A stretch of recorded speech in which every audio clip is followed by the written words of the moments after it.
bring you the top stories that are grabbing headlines across the world. Well, our top story on Global Lens tonight is on what is being described as a heat storm in the West. Large swaths of the United States of America and much of Europe are reeling under what many describe as an unprecedented heat wave. In fact, as we said, experts are even calling it a heat storm. Let's start with Europe. Temperatures that were unimaginable till just a few years ago are the new reality in this part of the world. Italy, in particular, is facing blistering heat with temperatures projected to reach as high as 40 degrees Celsius to 45 degrees Celsius. The way things are going, the hottest European temperature ever recorded at 48.8 degrees Celsius in Sicily in August 2021 could well be surpassed this summer. Italian authorities have issued red alerts for 16 cities, while a wildfire on the Canary island of La Palma has forced the evacuation of 4,000 people. Not only are heat records likely to break in Italy, chances are it'll be the same story in Greece, Spain, Turkey and the Balkans too. Measures are being imposed to protect residents and tourists from the scorching conditions. The latest round of temperatures, frequently referred to as Cerberus, after the multi-headed dog that guards the underworld in Greek mythology, has sent the mercury soaring 37 degrees Celsius. Now, in 2003, a heat wave swept across Europe, claiming the lives of over 70,000 people. In 2022, another heat wave hit Europe, resulting in the deaths of almost 62,000 people. With fears that this year's heat waves could also prove deadly, officials have imposed protective measures, advising people to stay indoors wherever possible and to drink plenty of water. In Italy, where a worker in the northern part of the country died last week after collapsing while painting some signs in the heat, officials are providing misting tents and issuing warnings. In Greece, the government has activated emergency measures that include opening public cooling spaces, allowing staff in private companies to work remotely, and requiring workers at risk of heat stress to stop from noon to 5 p.m. Greece's Civil Protection Ministry has warned of a high potential for fires in 5 areas. Since last Friday, Greek authorities have been closing the ancient Acropolis during the hottest hours of the day to protect tourists. China too has been experiencing heat extremes and recorded its highest temperature ever of 52.2 degrees Celsius in Xinjiang in the northwest on Sunday. Let's now shift our focus to the United States, where a heat dome over the southwest has left millions of people under extreme heat warnings, with weather forecasters predicting that temperature records will be broken. Temperatures in Death Valley in California hit 53.9 degrees Celsius. Now consider this. The hottest temperature ever reliably recorded on Earth is 56.7 degrees Celsius. Yes, that's how hot it is in this part of California currently. Extreme weather resulting from global warming is unfortunately becoming the new normal, according to the World Meteorological Organization.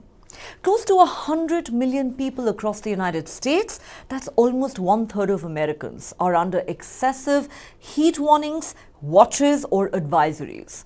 Much of the heat is concentrated in the southeastern part of the US, from Louisiana to Arizona to Southern California. Parts of southern Florida are also under heat advisories. Temperatures are expected to be consistently above 37 degrees Celsius at least until the middle of this week, especially in the desert and in the heart of Texas. Evenings are also expected to be unusually warm, offering little respite. Phoenix and Arizona are likely to register their hottest week ever. Authorities are cautioning Americans to take the heat seriously. The National Weather Service says temperatures will reach levels that would pose a health risk and could potentially be deadly to anyone without effective cooling and adequate hydration. Heat is the leading weather-related killer in the US.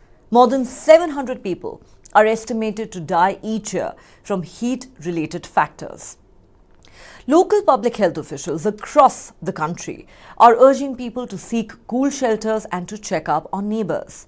Scientists say the heat waves in Europe are increasing in frequency and intensity at a faster rate than practically anywhere else on the planet. This summer is forecast to be the worst, definitely worse than last year's, because of El Nino, a natural weather pattern forming for the first time in 4 years, which has fostered conditions for rising temperatures. High-pressure systems like the one currently affecting Europe have been expanding northwards in recent years. It's difficult to ascribe a single event, such as a heat wave, directly to climate change, but as temperatures continue to warm, we are seeing changes in atmospheric circulation patterns that can lead to increased occurrences of extreme temperatures and drought in Europe. Research by the Intergovernmental Panel on Climate Change confirms this trend. Its data shows an increase in the frequency and magnitude of extreme weather events since the 1950s. A separate analysis of European heat waves revealed an increasing severity of such events over the past 2 decades. In the summer of 2022, southern Europe experienced higher temperatures than usual for that time of the year. Spain, France and Italy saw daily maximum temperatures exceed 40 degrees Celsius. The European Union's Copenhagen's Climate Change Service attributed these hot conditions to climate change and suggested that such events are likely to become more frequent, intense and last longer in the future, indicating a concerning trend that may continue this year. Heat waves and extreme temperatures impact human health in multiple ways. These conditions can cause heat stroke, leading to symptoms like headaches and dizziness. Dehydration resulting from the heat can also affect respiratory and cardiovascular performance. There have already been reports of heat-related health incidents in Europe during this ongoing heat wave. But the effects of heat waves go beyond individual health. They have broader socio-economic consequences as well. Extreme heat can damage road surfaces and even cause railway tracks to buckle. Heat waves can lead to reduced water availability, affecting electricity production, crop irrigation and drinking water supply. In 2022, scorching heat meant French nuclear plants were unable to run at full capacity as higher river temperatures and low water levels affected their cooling ability. Research indicates that extreme heat has already had a negative impact on economic growth in Europe, lowering it by up to 0.5% over the past decade. These heat waves come after the European Union's Climate Monitoring Service said that the world saw its hottest June on record last month. Richard Allen, professor of climate science at the University of Reading, has said, and I quote, "Weather patterns are more severe than they usually would be because of the greenhouse gases that we've been pumping into the atmosphere due to human activity. This extra heat is supercharging these weather extremes. We need to treat the cause, which is the increases in the greenhouse gases that are heating our planet up and making heat waves hotter, but also making rain and flooding much more severe." That's what the expert says. I feel like every time we're visiting somewhere and there seems to be like a heat wave or like a rare weather disaster, it's kind of becoming the new like normal, and I'm very concerned about that. And I think it's a big shame because this is a really beautiful city. We want to be out as much as possible, but with it being as hot as it is, I feel like we have to be really mindful of that and staying inside as much as we can. But definitely climate change is a big concern. Yeah, just walking around is exhausting because we're sweating without doing anything. And I feel like people here tolerate the heat way better than we as Europeans do, because we're used to maybe lower temperatures in summer. I'm new to Texas, so this is super new to me. I'm from Michigan, so it is not this hot ever. Never sure if I'm sweating or if I'm just hot. With Houston weather, especially the summertime, you can't. It's highly unpredictable, especially with the global warming and all that stuff. It's hotter and hotter every summertime. It is oppressive. It's been very hot this week. We were not prepared. Happy that our Airbnb has a pool. Well, we are talking about heat waves that are sweeping across Europe and most of America that are a result of climate change. Well, even South Korea has been witnessing an extreme weather event which is also being attributed to climate change. The floods in South Korea are wreaking havoc across the country. Rescuers have recovered at least 13 bodies from a flooded road tunnel in a central city as the death toll from flash floods and landslides triggered by days of heavy rain rose to at least 40 on Monday. The devastation has prompted the country's president, Yoon Suk-yeol, to warn that the climate crisis has made extreme weather a fact of life. Yoon said the idea that extreme weather linked to climate change is an anomaly and cannot be helped needs to be completely overhauled. This, as he called for extraordinary determination to improve his country's preparedness and response measures. Authorities in the central city of Cheongju say 13 people have been confirmed dead so far after their vehicles got trapped in the 685-meter-long Osong underground tunnel. Up to 15 vehicles, including a bus, were swamped by a flash flood when a riverbank broke on Saturday evening. About 900 rescuers, including divers, continue to search the tunnel, which estimates suggest filled up with water in just 2 to 3 minutes. The South Korean president has ordered the authorities to make an all-out effort to deal with the floods and promised support for recovery work, including designating special disaster zones in the hardest hit areas. Residents and families of the victims have been extremely critical of local authorities, accusing them of presiding over what they call a man-made disaster for not preemptively closing the tunnel amid torrential rain and rising water levels in a nearby river. The police say they will launch an investigation into the fatal flooding. Residents are asking why the North Chongcheong provincial government had not closed the low-lying tunnel located just 600 meters away from the Maiho River, even after a flood warning had been issued for the river 4 hours before this accident. The provincial government says its emergency response manual does not require the tunnel's immediate closure under such conditions, but the residents are not convinced. The South Korean president has blamed local authorities for failing to follow disaster response rules, saying the situation was made worse by poor preparation in vulnerable areas. Heavy rain has pummeled central and southern regions of South Korea since Thursday as the annual rainy season reached its peak. The Interior Ministry said 9 people went missing and at least 34 have been injured. Thousands have been evacuated.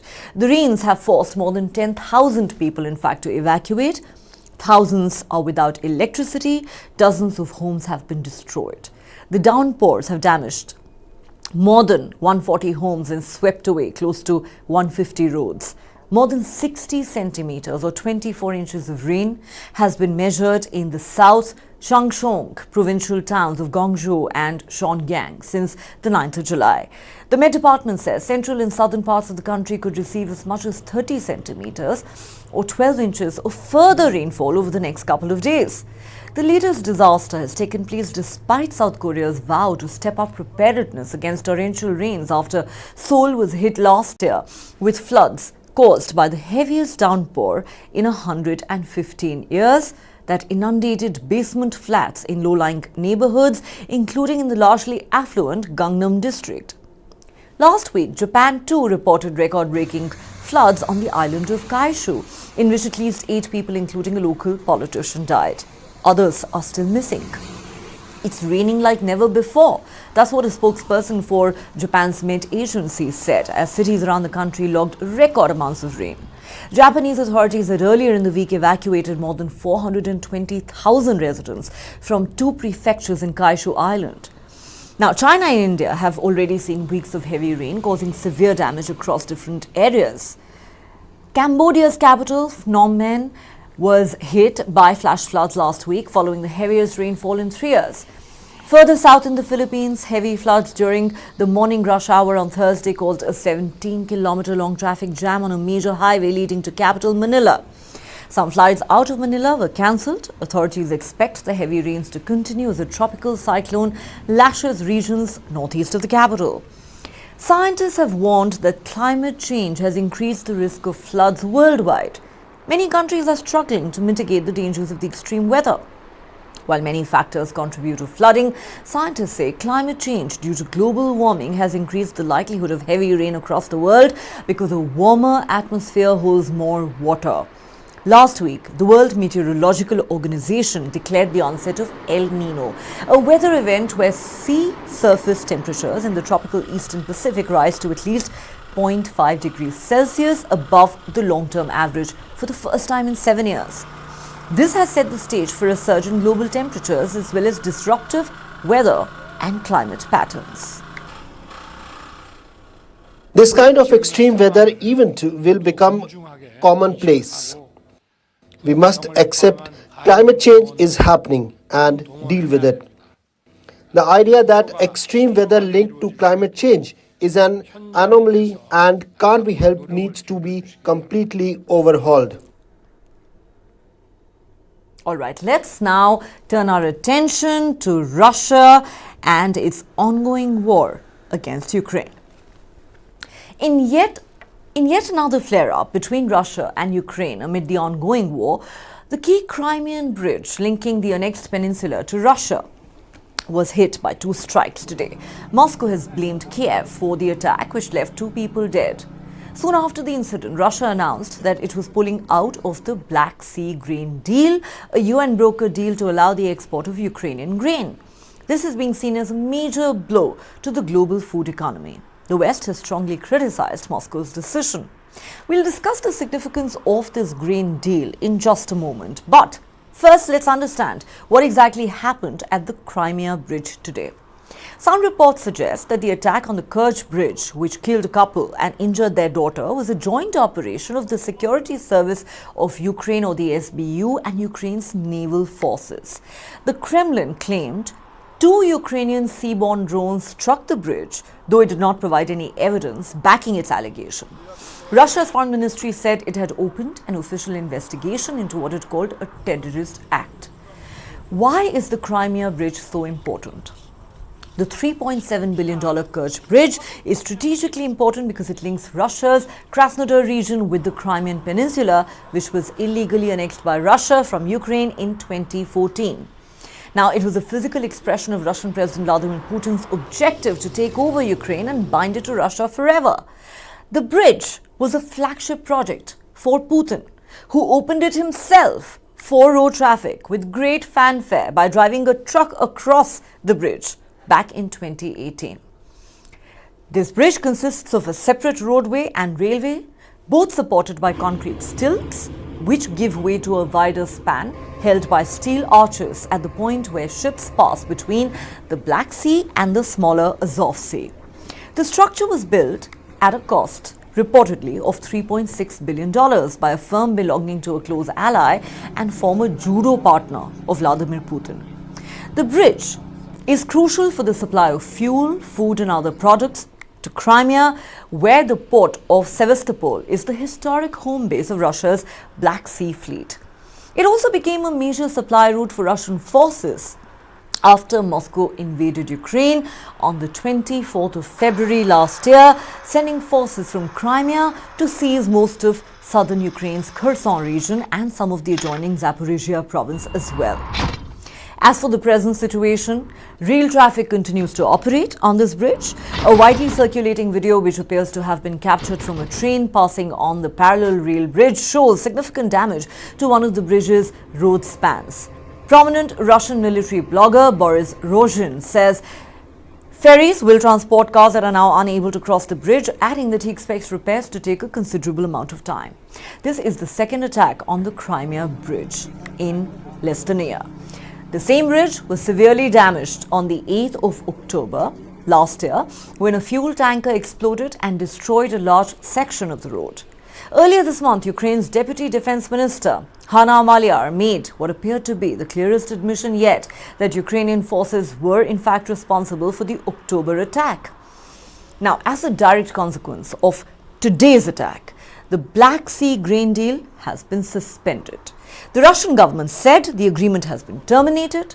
The deal brokered last year by the United Nations in Turkey allowed Kiev to export grain from its ports and navigate a safe passage through the Black Sea after Moscow blockaded docks in the region and impeded export.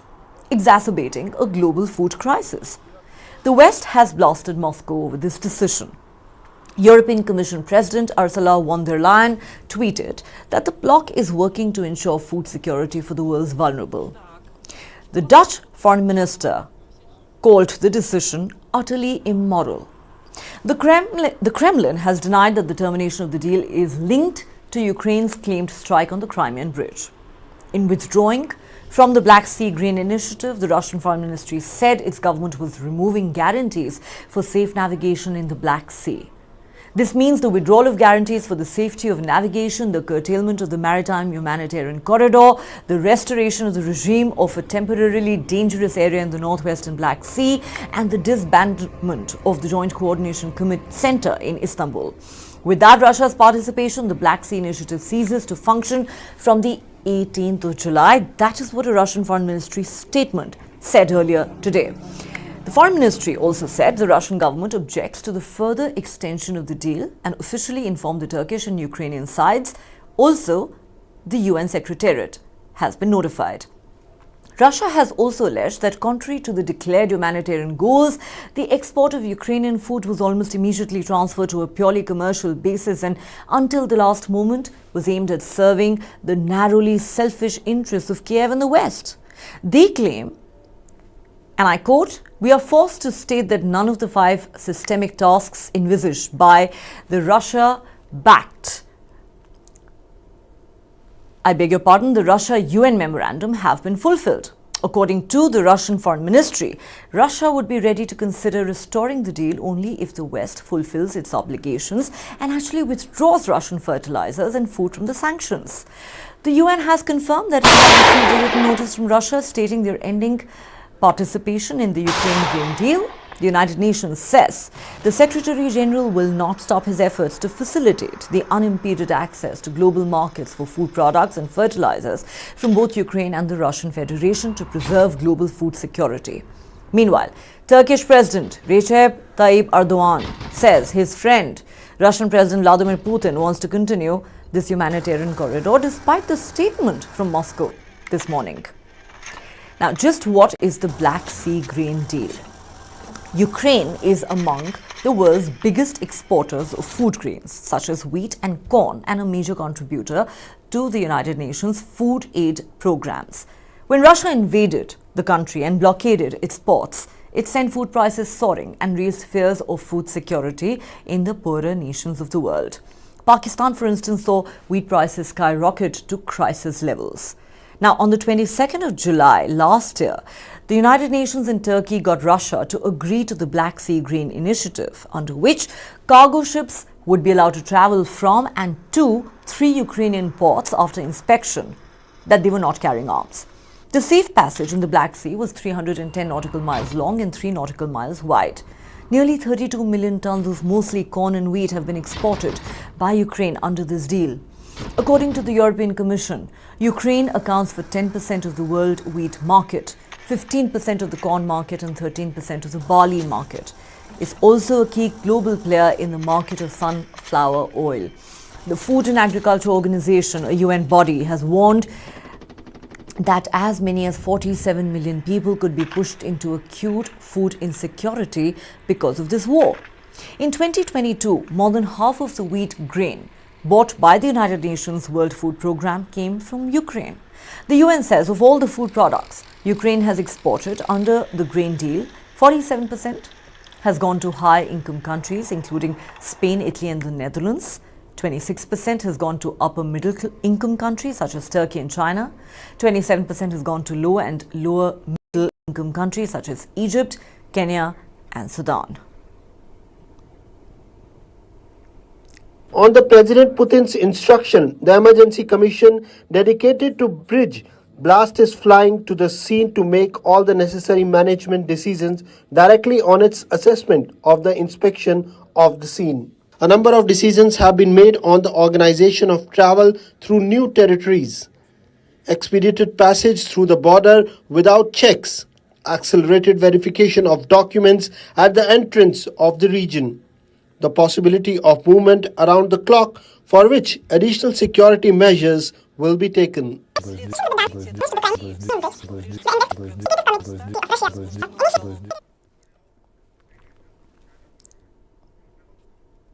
All right, from the Russia-Ukraine war, let's now turn our focus to China and its economy. All right, China's economy seems to be in deep trouble with its GDP, in fact, dropping to 6.3% in the last quarter, as per the latest figures that have come out.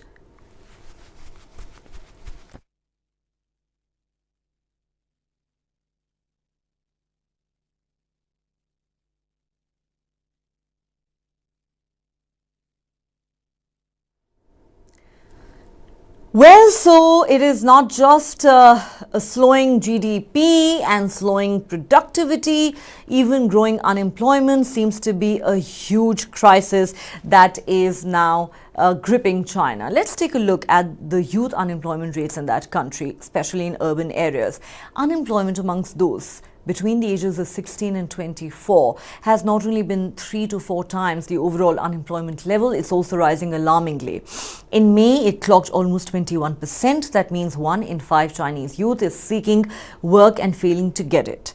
This points to the lack of jobs and a substantial slowdown in the underlying economy. What is therefore clear is that China's growth momentum seems to be faltering. Faltering growth rates suggest that underlying demand is weak and businesses are holding back. At 4% growth rate, May saw the lowest growth in a year's time. As world trade falters, Chinese policymakers have been trying to transform their economy into one which runs more and more on domestic consumers. India, for example, depends heavily on domestic consumption, and this has been a weakness in recent years. So how does the Indian economy stack up vis-a-vis China's? Firstly, we have to understand that China's annual GDP is around $19.3 trillion. That means each year China produces goods and services with a market value of over $19 trillion. That means if China grows at 5%, which is its official target rate of growth, it will produce an additional GDP of close to $1 trillion. For perspective, India's GDP is around $3.7 trillion. In some ways, the India of today is similar to the China of 2007. As per Moody's, the Indian economy has recently crossed $3.5 trillion in size. The IMF expects it to exceed $3.7 trillion this year. A decade and a half ago, the Chinese economy was of comparable heft. China then had a per capita income of $2,694, while the IMF expects India's per capita income to rise from $2,379 in 2022 to $2,601 in 2023. The underlying drivers of the growth in the two countries differ. China's meteoric rise has been driven by investments in exports. Between 2003 and 2011, the country's investment to GDP ratio averaged 40%. In comparison, even during this high growth phase, the investment ratio in India averaged only around 33%. Worryingly, the gap between the two countries has widened since. In the years from 2012 to 2021, as the Chinese economy pulled further away, its investment ratio climbed even higher, averaging almost 43%. In India, it fell to around 29% as the investment momentum tapered off. While there are some signs of activity picking up in a few sectors, after this almost decade-long slowdown induced by the twin balance sheet problem, how investments fare over the coming years will have a bearing on whether India attains upper middle income status as per the timelines being currently projected. Of course, the US and China are currently engaged in competitive efforts to decrease their economic dependence in vital industries, The US is actively pursuing friendshoring strategies, focusing on critical minerals and the renewable supply chain, particularly in relation to electric vehicle batteries. On the other hand, China is working towards localizing its advanced semiconductor industry and reducing the reliance of its trading partners on the US dollar payment infrastructure. Significantly, foreign investors are cutting back exposure to China. For instance, Canadian pension giant Ontario Teachers' Pension is said to have cut back positions in China. Global VC giant Sequoia split its China business into a separate entity. Warren Buffett sold over 50% stake in Chinese electric car group BYD. GIC has slowed the pace of its direct investments in China. The CDPQ, which manages $300 billion, has stopped making private deals in China and is closing its Shanghai office. China is also falling into a balance sheet recession and needs to ramp up fiscal stimulus quickly to address the challenge. While China is by far the biggest market, whereas India's weight is less than half of China's, the big hope among both fund managers betting on India is that as China's share comes down over a period of time, India's share will rise, pushing tens of billions of dollars into the Indian market over the next few years. In the first half year, the urban surveyed unemployment rate averaged to 5.3%, down by 0.2 percentage points over that of the first quarter. In June, the surveyed unemployment rate in the urban areas was 5.2%, the same as that of the previous month. The surveyed unemployment rate of the population with the local household registration was 5.1% and that of population with non-local household registration was 5.3%, of which the rate of population with non-local household agriculture household registration stood at 4.9%. Specifically, the surveyed unemployment rates of population aged from 16 to 24 and from 25 to 59 were 21.3% and 4.1% respectively. Well, our final story on Global Lens tonight is from Iran, a country that has been making international headlines for all the wrong reasons since September last year. Iran has relaunched patrols by the highly notorious so-called morality police as authorities escalate their efforts to enforce the country's mandatory hijab rules. The spokesperson for the Iranian law enforcement force says police patrols are now operational on foot and with vehicles to crack down on women whose hijab or head covering is not deemed appropriate in the Islamic Republic. Last September, this very morality police arrested 22-year-old woman Mahsa Amini in Tehran for wearing what they deemed inappropriate clothing. They then took her to a police station where she slipped into a coma. 3 days later, on the 16th of September, she died in hospital. Amini's death sparked widespread anger, leading to anti-government rallies across the country.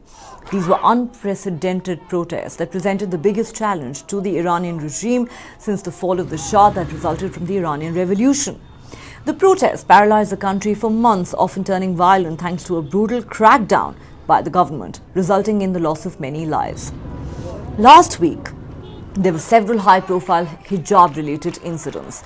The Iranian authorities released a video which showed people who appeared to be a group of police officers accompanied by a camera crew go around and tell women of all ages to fix their hijab.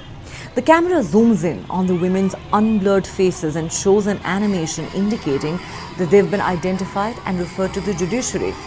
Either you fix your hijab or you enter the van.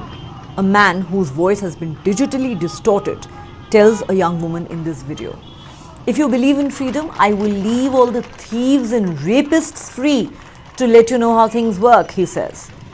Another incident occurred on Sunday when actor Mohammad Sadeghi was arrested. He had released a reaction video online a day earlier in which he responded to another clip that showed a female officer holding a woman against the wall over her wearing of the hijab. "If I see a scene like this in person, I might commit murder. Watch out, you better believe the people will kill you." That's what the actor had said, prompting his arrest for, quote-unquote, threatening the police for doing its job.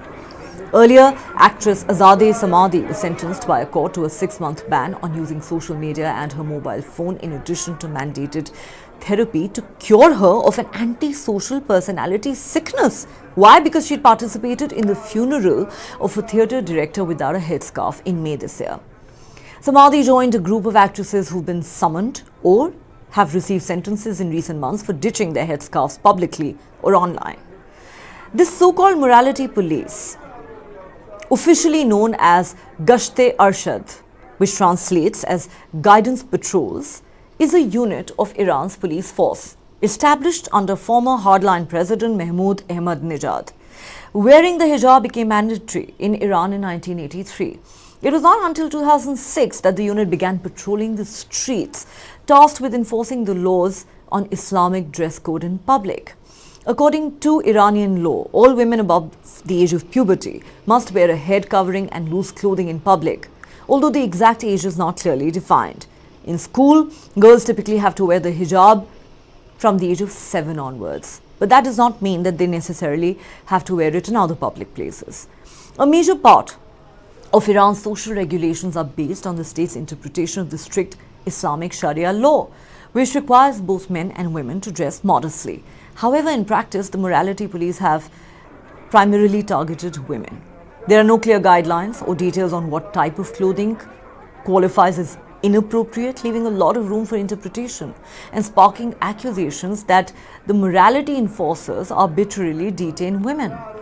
Morality police squads have in the past been made up of men wearing green uniforms and women in black chadars or garments that cover the head and upper body.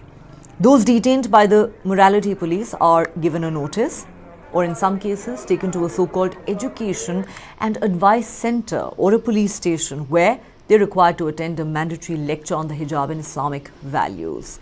They then have to call someone to bring them appropriate clothes in order to be released.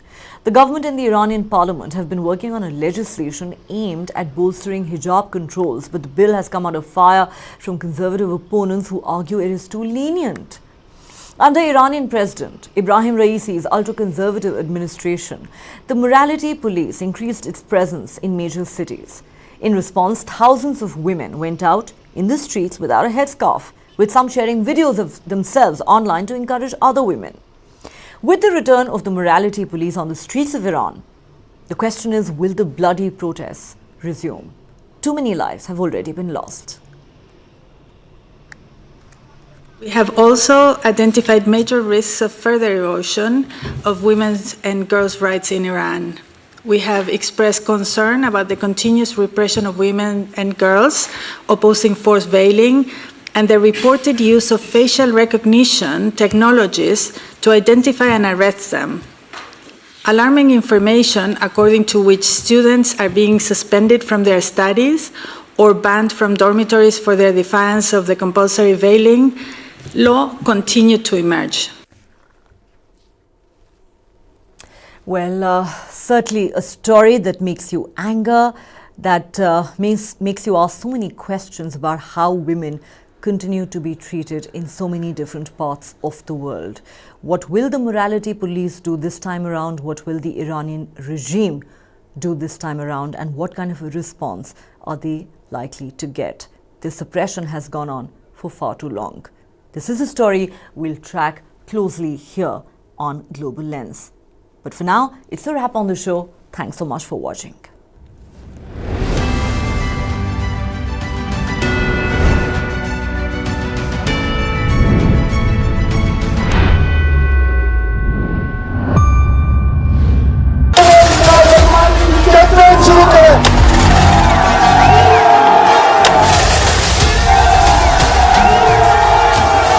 मैं इमरान अहमद खान नियाजी सबके दिल से हल्फ उठाता हूँ. When Imran Khan came initially into politics, he thought his personal popularity would be sufficient for him. It didn't happen.